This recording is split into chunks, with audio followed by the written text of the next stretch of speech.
Okay, so another thing I wanted to talk to you about was the weight of the actual heaviness of the touchscreen. Now, the EO itself runs a 120 gram weight touchscreen. The Samsung runs a 700 gram weighted touchscreen. Now, what does that mean? It means that I have to put far less pressure with my finger or with a pen onto the Samsung than I do onto the EO. So how does that translate into a user experience? Dial keys. With the EO, we really do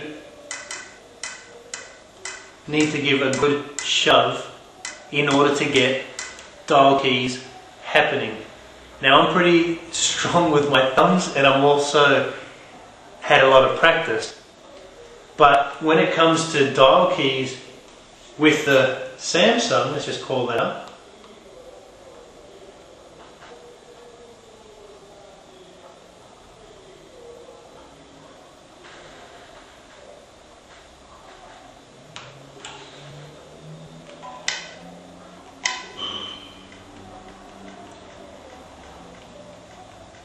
Now I haven't got the volume as turned up, but what you can hear is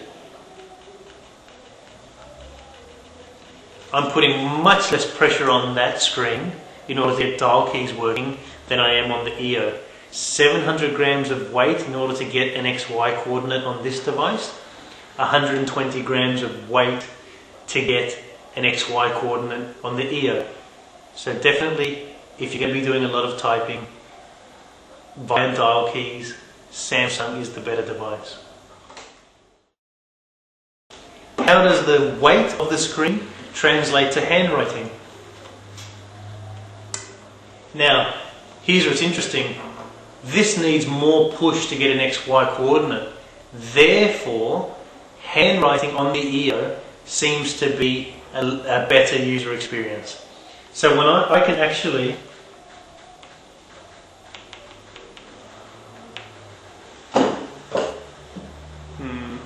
hard to see there, isn't it? Hi, my name is Hugo, it says there. Lean and write on that device, whereas if I do the same lean here, that's what I got. Hi, my name is Hugo. If you're going to be buying a tablet PC, I hope that you're going to be using the handwriting ability of that product. That's why you buy a tablet PC. If you're going to buy a UMPC, obviously the form factor appeals, but you want to consider the fact that you can ink. Do not forget that. We all talk about the size and the processor power ratio, but one thing that you do need to know is that a tablet PC operating system has an inking ability. The 700 gram weight, that is, i.e. the lighter push to get an XY coordinate happening, means that my leaning on the screen disrupts the device. And you can see there, I'm not joking. 120 gram weight, that is heavier push to get an XY coordinate on this device.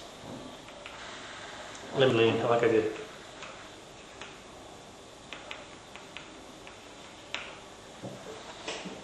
Again, it got everything.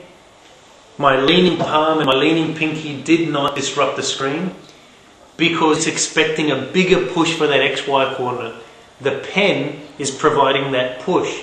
So no matter what I do with my palm, as long as I'm not being silly about it and hovering and leaning and pushing, no matter what I do with my palm, the pen will always provide more push and a more accurate XY coordinate when it comes to handwriting than the Samsung. So, if you're going to be typing via dial keys, the Samsung is for you. If you're buying a PC operating system, look for a UMPC with a heavier weighted touchscreen. At this market, handwriting, much better experience in the EO.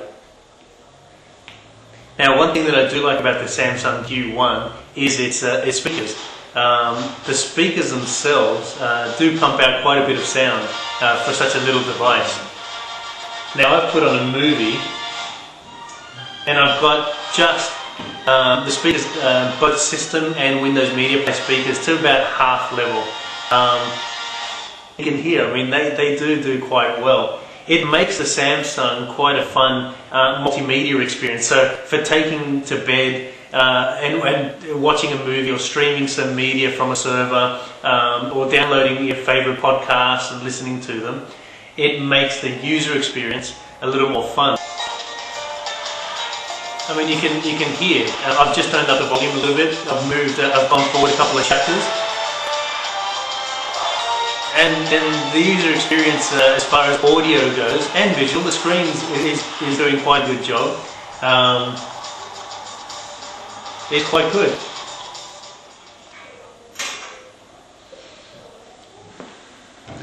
The pen.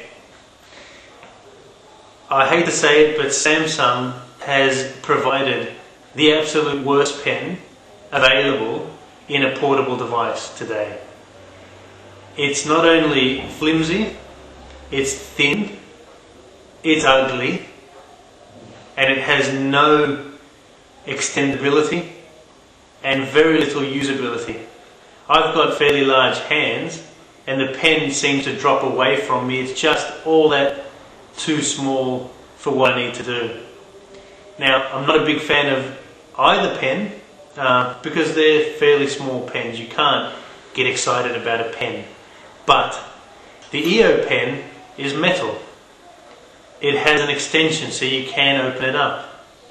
It's thicker at the bottom end, which is where you want to grab, and it has a tip on it, which I don't know if it's replaceable, but it may be. Either way, the pen is better weighted, being metal. It's thicker at the bottom, and it definitely, with the extension, means that it fits in my hand a lot more comfortably. So, pen. EO, a winner. Okay, so to be fair, I thought I'd put the normal Windows XP wallpaper on the desktop. So you've got the Bliss, which is what they call that wallpaper, here on this desktop and on this desktop. And what I wanted to show you is the interpolation of pixels that can occur via UMPC software. I wanted to show you how both of these change into a 1024. One thing that I found interesting was that the EO does it much faster. So let's go for it. Click on both and call up both their menus. The Samsung one, the menu disappears very quickly, so let's see if I can get this done without much fuss. So 1024, 1024, gone. Gone. So you can see there was an obviously delay in the Samsung changing up its pixels to get into 1024. Let's change back down.